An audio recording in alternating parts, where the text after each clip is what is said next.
Hello everyone, welcome again. We'll be starting Geography Chapter 2, that is Land and Soil Resources. So, first, I will tell you what you learn in this chapter. So, you learn in this chapter about land resources, about the factors affecting land use in India, and how to conserve land.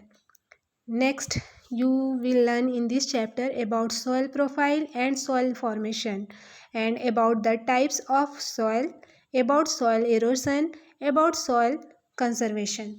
And in today's video, I will tell you about the land resources, about the factors affecting land use in India, and how to conserve land.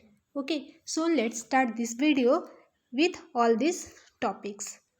So, first, in this chapter, topic is land resources. So, what is resources? You will learn in about resources in first chapter of geography. So, again, I repeat meaning of resources. So, any elements of the environment which can be used to satisfy our needs and is of value to us, that's called is resources. And land, what is land? So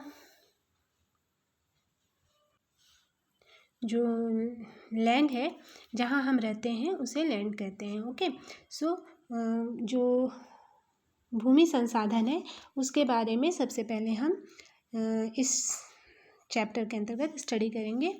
so humans live on land and fulfil most of their needs by products obtained from lands. So जो मनुष्य land पे रहते हैं और अपनी जितनी भी needs हैं, मोस्ट ऑफ नीड्स के फुलफिल करने के लिए वो लैंड से जो भी प्रोडक्ट्स ऑब्टेन होते हैं उस पे वे उसकी पूर्ति वो अपनी आवश्यकताओं की पूर्ति सभी मनुष्य इसी भूमि से करते हैं. So it provides almost 95% of our requirement for food, clothing and shelter. और भूमि से फूड, क्लॉथ एंड शेल्टर के लिए हमारी आवश्यकता का लगभग 95% ये प्रदान करता है.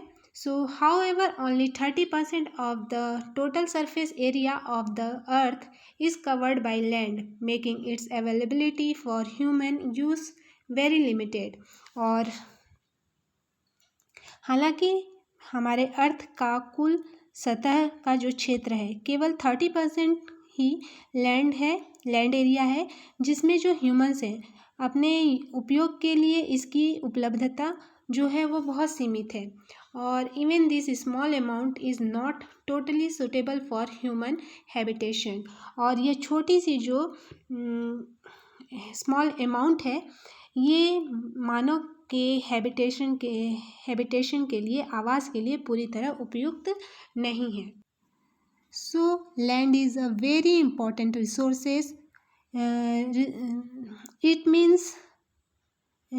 it meets all our basic needs of food, clothing and housing. It provides habitat for animal life, regulates water, nitrogen and carbon cycles and acts as a storehouse for groundwater, minerals and fossil fuels. Soil cover is another vital natural resources that makes agriculture practices possible and provides food grains and industrial raw materials.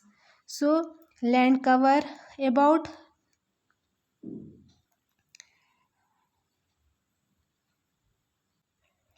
30% of the total area of the earth's surface, and of this small percentage a large part is not habitable because it is ice or snow covered, too rugged or steep, climatically unsuitable, waterlogged, forested or a desert.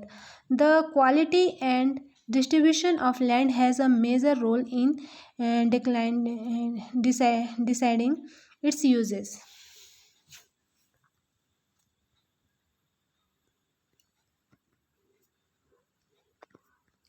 So about 90% of world's population lives in only 30% of its land area. Means विश्व की लगभग 90% आबादी इसके केवल 30% भूमि क्षेत्र में ही रहती है. The rest of the land is either very thinly populated और uninhabited. और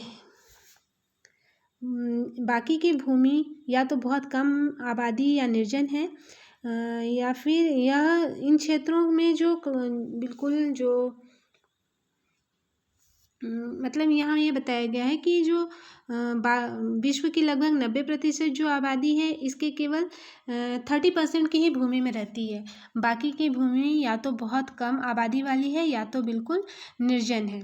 सो this is due to the harsh climate conditions और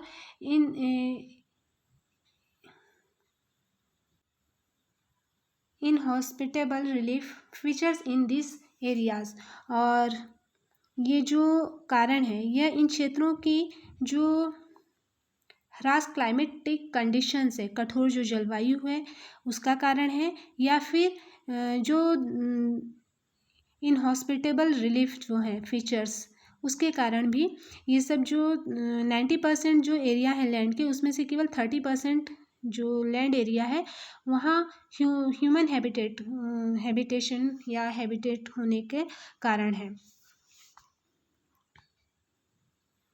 next we will discuss topic about land use. The term land use denotes the different uses that land is put to, such as cultivation of crops, grazing of animals, mining, construction, roads, houses and other buildings and setting up of industries. जो land use या जिसे भूमि उपयोग कहते हैं, ये जो शब्द है ये उन विभिन्न उपयोगों को दर्शाता है जिनका उपयोग भूमि के लिए किया जाता है. जैसे एग्जाम्पल के तौर पे हम समझ सकते हैं फसलों की खेती करना, जानवरों की चराई के लिए जिसे एनिमल ग्रेजिंग कहा जाता है, और जो माइनिंग का काम होता है, सड़क के लिए घर और बिल्डिंग्स बनाने का जो काम होता है, या फिर इंडस्ट्रीज़ को इस्टेब्लिश करना या उनकी स्थापना करना, ये सब काम के लिए लैंड का यूज़ होता है. Next, factors affecting land use. कौन कौन से फैक्टर्स हैं जो लैंड यूज़ को अफेक्ट करते हैं. So the amount of land put to a particular use varies from one region to another. जो भूमि के उपयोग को इफ़ेक्ट करने वाले फैक्टर हैं, किसी विशेष उपयोग के लिए रखी गई भूमि की मात्रा एक क्षेत्र से दूसरे क्षेत्र पे भिन्न होती है और इस पे डिपेंड करता है. सो the utilization of land depends upon various factors both physical and human. और भूमि का जो उपयोग है, लैंड का जो यूज़ है, जो डिफरेंट फैक्टर्स हैं, अलग अलग बहुत सारे फैक्टर्स हैं, उन पे डिपेंड करता है. और वो दोनों फैक्टर्स हैं फिजिकल और ह्यूमन, मीन्स भौतिक और मानवीय. ये दोनों फैक्टर्स हैं जो अफेक्ट करते हैं. So first we will learn about physical factors.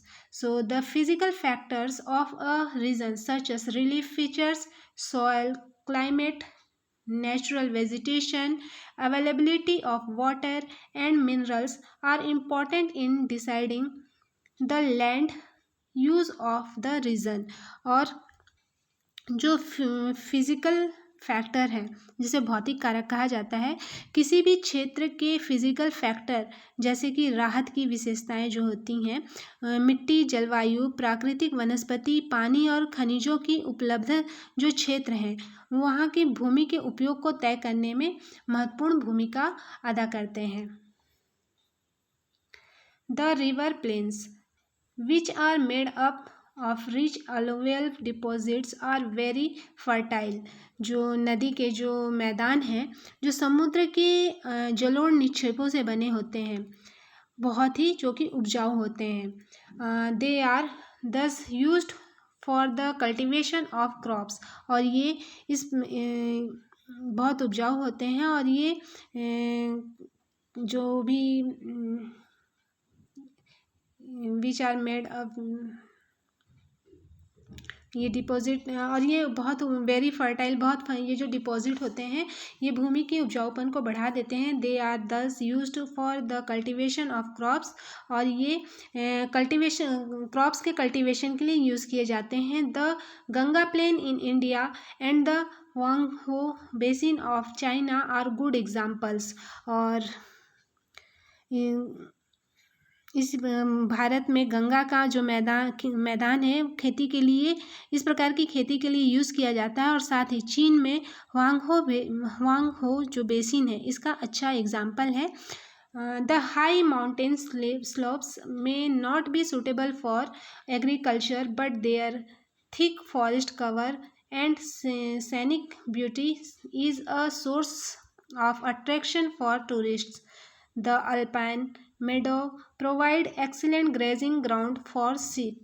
और ऊंचे पहाड़ी ढलान जिसे माउंटेन स्लोप्स कहा जाता है वो कृषि के लिए एग्रीकल्चर के लिए भले ही उपयुक्त ना हो लेकिन इनका जो घना जंगल पाया जाता है डेंस फॉरेस्ट पाए जाते हैं और नेचुरल जो ब्यूटी है वो जितने भी टूरिस्ट हैं पर्यटक हैं उनके आकर्षण का एक केंद्र होता है स्रोत होता है.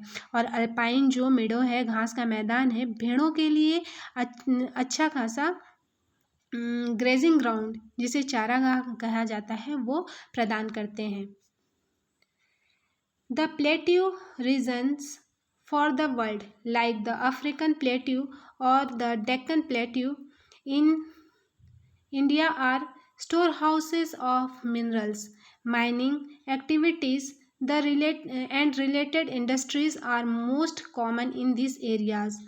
और जो भी दुनिया के प्लेट्यू रीजन्स हैं जैसे भारत में अफ्रीकी पठार या दक्कन का पठार जैसे भारत में जो दक्कन का प्लेट्यू है और अफ्रीका के जो पठार हैं ये खनिजों के भंडार हैं. इन क्षेत्रों में जो माइनिंग एक्टिविटीज़ है वो उस माइनिंग एक्टिविटीज़ से और उससे संबंधित जो उद्योग हैं वो सब बिल्कुल आम हैं यहाँ पे बिल्कुल कॉमन है प्लेट्यू रीजन्स में. Next, human and economic factors. These are also important in determining the types of land use. For example, in densely populated areas, farmlands or forests may be cleared for constructing buildings, roads, and railways to meet the demands of the people. जो human and economic factor हैं ये भूमि उपयोग के प्रकार को निर्धारित करने में भी महत्वपूर्ण है. फॉर एग्ज़ाम्पल जो घनी आबादी वाले क्षेत्र हैं वहाँ लोगों की मांग को पूरा करने के लिए इमारत सड़क और रेल के निर्माण के लिए खेतों या जंगलों को साफ किया जाता है. Another example of the prairies of the USA and Canada where the development of roads and railways has converted much of this grassland into extensive farms of wheat and corn. और एक दूसरा एग्जाम्पल अगर लें संयुक्त राज्य America का और Canada का वहाँ की जो घाटियाँ हैं जहाँ सड़क और रेल के विकास ने इन घास के मैदानों को गेहूँ और जो मकई के जो गेहूँ और मकई के व्यापक खेतों में वहाँ बदल दिया गया है. Next we will discuss topic about conservation of land. So conservation means संरक्षण करना लैंड का संरक्षण करना. So land is a finite resource to make optimum utilization of land. Its use should be planned properly. The nature of the land and the needs of the local people have to be taken into account while preparing the land use plan. Unplanned and haphazard land use may cause serious problems like shortage of farmlands, soil erosion, and uh, desertification. जो भूमि का संरक्षण है या conservation है, हम जानते हैं कि जो लैंड है ये एक सीमित संसाधन है। इसका जो उपयोग, इसके जो इष्टतम उपयोग करने के लिए इसकी उपयोग की उचित योजना बनानी जरूरी है। और भूमि के उपयोग की योजना तैयार करते समय जो भूमि की प्रकृति और स्थानीय लोगों की ज़रूरत है इसको ध्यान में रखा जाना चाहिए। अनियोजित और बेतरतीब भूमि उपयोग से खेत की कमी, मिट्टी का कटाव और मरुस्थलीकरण जैसी गंभीर समस्याएं हो सकती हैं। Some of the measures that could prevent land degradation are: first, afforestation means जिसे वृक्षारोपण कहा जाता है या वनों को लगाना। प्लांटिंग ऑफ शेल्टर बेल्ट्स, आश्रय पेटियों का रोपण। Controlling soil erosion, check on overgrazing, scientific methods of agriculture, controlled use of fertilizers and pesticides, control on wasteful mining and proper management of wastelands। Means जो भी सॉइल कंजर्वेशन लैंड कंजर्वेशन के लिए कुछ measures हैं जिसे ज़रूर ही अपनाना चाहिए। मीन्स भूमि क्षरण को रोकने वाले जो कुछ उपाय हैं, जैसे वनों को लगाना, जंगलों को लगाना और प्लांटिंग शेल्टर बेल्ट्स और मिट्टी के कटाव को कंट्रोल करना, ओवर ग्रेजिंग पर रोक लगाना, कृषि के वैज्ञानिक तरीके, उर्वरकों पर नियंत्रण करना और कीटनाशकों का उपयोग जो है इस पर भी नियंत्रण करना, बेकार की जो माइनिंग होती है उस पर कंट्रोल करना और बंजर जो भी भूमि है उनका उचित तरीके से प्रबंधन करना ही कुछ उपाय हैं जिससे लैंड कंजर्वेशन किया जा सकता है। सो I hope all your doubts are cleared. You have understood all the content of today's video very well. Next topic of this chapter we will discuss in my next video. Thank you for watching. Have a good day.